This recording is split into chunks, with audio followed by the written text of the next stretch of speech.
जय श्री कृष्णा। आइए सुनते हैं सटतिला एकादशी की कथा। भगवान श्री कृष्ण के श्रीमुख से एकादशियों का महात्म्य सुनकर श्रद्धापूर्वक उन्हें प्रणाम करते हुए अर्जुन ने कहा, हे केशव, आपके श्रीमुख से एकादशियों की कथाएं सुनकर मुझे असीम आनंद की प्राप्ति हुई है। हे मधुसूदन, कृपा कर अन्य एकादशियों का महात्म्य सुनाने की भी अनुकंपा करें। हे अर्जुन, अब मैं माघ मास के कृष्ण पक्ष की सटतिला एकादशी व्रत की कथा सुनाता हूँ। एक बार दालभ्य ऋषि ने पुलस्त्य ऋषि से पूछा, हे ऋषि श्रेष्ठ, मनुष्य मृत्यु लोक में रक्त बहाव आदि महापाप करते हैं और दूसरे के धन की चोरी तथा दूसरे की उन्नति देखकर ईर्ष्या आदि करते हैं। ऐसे महान पाप मनुष्य क्रोध, ईर्ष्या, आवेग और मूर्खतावश करते हैं और बाद में शोक करते हैं कि हाय, यह हमने क्या किया। हे महामुनि, ऐसे मनुष्यों को नरक से बचाने का क्या उपाय है?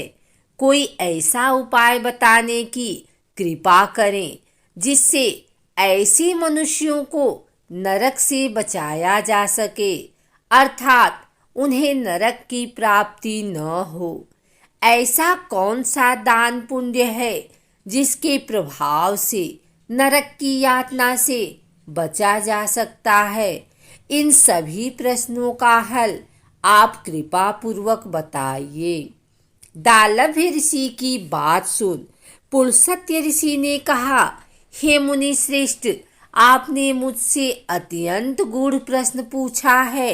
इससे संसार में मनुष्यों का बहुत लाभ होगा, जिस रहस्य को इंद्र आदि देवता भी नहीं जानते। वह रहस्य मैं आपको अवश्य ही बताऊंगा। माघ मास आने पर मनुष्य को स्नान आदि से शुद्ध रहना चाहिए और इंद्रियों को वश में करके तथा काम, क्रोध, लोभ, मोह, ईर्ष्या तथा अहंकार आदि से सर्वथा बचना चाहिए। पुष्य नक्षत्र में गोबर, कपास, तिल मिलाकर उपले बनाने चाहिए। इन उपलों से 108 बार हवन करना चाहिए। जिस दिन मूल नक्षत्र और एकादशी तिथि हो, तब अच्छे पुण्य देने वाले नियमों को ग्रहण करना चाहिए। स्नान आदि नित्य कर्म से देवों के देव भगवान श्री हरि का पूजन व कीर्तन करना चाहिए। एकादशी के दिन उपवास करें तथा रात को जागरण और हवन करें। उसके दूसरे दिन धूप दीप नैवेद्य से भगवान श्री हरि की पूजा अर्चना करें तथा खिचड़ी का भोग लगाएं। उस दिन श्री विष्णु को पेठा, नारियल, सीताफल या सुपारी सहित अर्घ्य अवश्य देना चाहिए। तदुपरांत उनकी स्तुति करनी चाहिए। हे जगदीश्वर, आप निराश्रितों को शरण देने वाले हैं। आप संसार में डूबे हुए का उद्धार करने वाले हैं। हे कमल नयन, हे मधुसूदन, हे जगन्नाथ, हे पुंडरीकाक्ष, आप लक्ष्मी जी सहित मेरे इस तुच्छ अर्घ्य को स्वीकार कीजिए। इसके पश्चात ब्राह्मण को जल से भरा घड़ा और तिल दान करने चाहिए। यदि संभव हो तो ब्राह्मण को गौ और तिल दान देना चाहिए। इस प्रकार मनुष्य जितने तिलों का दान करता है, वह उतने ही सहस्त्र वर्ष स्वर्ग में वास करता है। तिल स्नान, तिल की उबटन, तिलोदक, तिल का हवन, तिल का भोजन, तिल का दान। इस प्रकार 6 रूपों में तिलों का प्रयोग सटतिला कहलाती है। इससे अनेक प्रकार के पाप नष्ट हो जाते हैं। इतना कहकर पुलस्त्य ऋषि ने कहा, अब मैं एकादशी की कथा सुनाता हूँ। एक बार नारद मुनि ने भगवान श्री हरि से सटतिला एकादशी का महात्म्य पूछा। वे बोले, हे प्रभु, आप मेरा प्रणाम स्वीकार करें। सटतिला एकादशी के उपवास का क्या पुण्य है, उसकी क्या कथा है, कृपा कर मुझसे कहिए।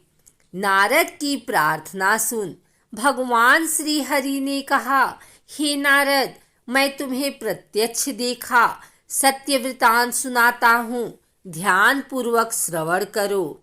बहुत पहले मृत्यु लोक में एक ब्राह्मणी रहती थी। वह सदा व्रत उपवास किया करती थी। एक बार वह 1 मास तक उपवास करती रही। इससे उसका शरीर बहुत कमजोर हो गया। वह अत्यंत बुद्धिमान थी। फिर उसने कभी भी देवताओं तथा ब्राह्मणों के निमित्त अन्नादि का दान नहीं किया। मैंने चिंतन किया कि इस ब्राह्मणी ने उपवास आदि से अपना शरीर तो पवित्र कर लिया है तथा इसको वैकुंठ लोक भी प्राप्त हो जाएगा, किंतु इसने कभी अन्न दान नहीं किया है। अन्न के बिना जीव की तृप्ति होना कठिन है। ऐसा चिंतन कर मैं मृत्यु लोक में गया और उस ब्राह्मणी से अन्न की भिक्षा मांगी। इस पर उस ब्राह्मणी ने कहा, हे योगी राज, आप यहाँ किस लिए पधारे हैं? मैंने कहा, मुझे भिक्षा चाहिए। इस पर उसने मुझे एक मिट्टी का पिंड दे दिया। मैं उस पिंड को लेकर स्वर्ग लौट आया। कुछ समय व्यतीत होने पर वह ब्राह्मणी शरीर त्याग कर स्वर्ग आई। मिट्टी के पिंड के प्रभाव से उसे उस जगह एक आम वृक्ष सहित घर मिला, किंतु उसने उस घर को अन्य वस्तुओं से खाली पाया। वह घबराई हुई मेरे पास आई और बोली, हे प्रभु, मैंने अनेक व्रत आदि से आपका पूजन किया है, किंतु फिर भी मेरा घर वस्तुओं से रिक्त है। इसका क्या कारण है?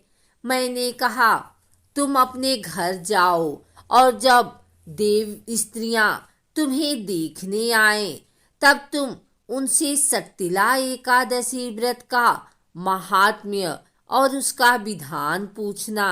जब तक वह न बताएं तब तक द्वार नहीं खोलना।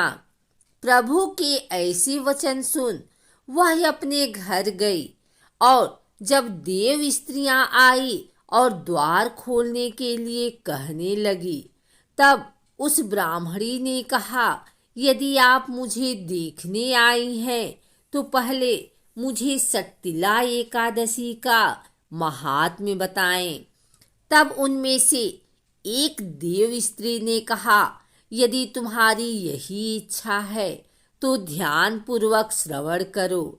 मैं तुमसे एकादशी व्रत और उसका महात्म्य विधान सहित कहती हूँ। जब उस देव स्त्री ने सटतिला एकादशी का महात्म्य सुना दिया, तब उस ब्राह्मणी ने द्वार खोल दिया। देव स्त्रियों ने ब्राह्मणी को सब स्त्रियों से अलग पाया। उस ब्राह्मणी ने भी देव स्त्रियों के कहे अनुसार सटतिला एकादशी का उपवास किया और उसके प्रभाव से उसका घर धन धान्य से भर गया। अतः हे पार्थ, मनुष्यों को अज्ञान को त्याग कर सटतिला एकादशी का उपवास करना चाहिए। इस एकादशी व्रत के करने वाले को जन्म जन्म की निरोगता प्राप्त हो जाती है। इस उपवास से मनुष्य के सभी पाप नष्ट हो जाते हैं। इस उपवास को करने से जहाँ हमें शारीरिक पवित्रता और निरोगता प्राप्त होती है, वहीं अन्न, तिल आदि दान करने से धन धान्य में बढ़ोतरी होती है। इससे यह भी सिद्ध होता है कि मनुष्य जो जो और जैसा दान करता है, शरीर त्यागने के बाद उसे फल भी वैसा ही प्राप्त होता है। अतः धार्मिक कृतियों के साथ साथ हमें दान आदि अवश्य करना चाहिए। शास्त्रों में वर्णित है कि बिना दान किए कोई भी धार्मिक कार्य संपन्न नहीं होता।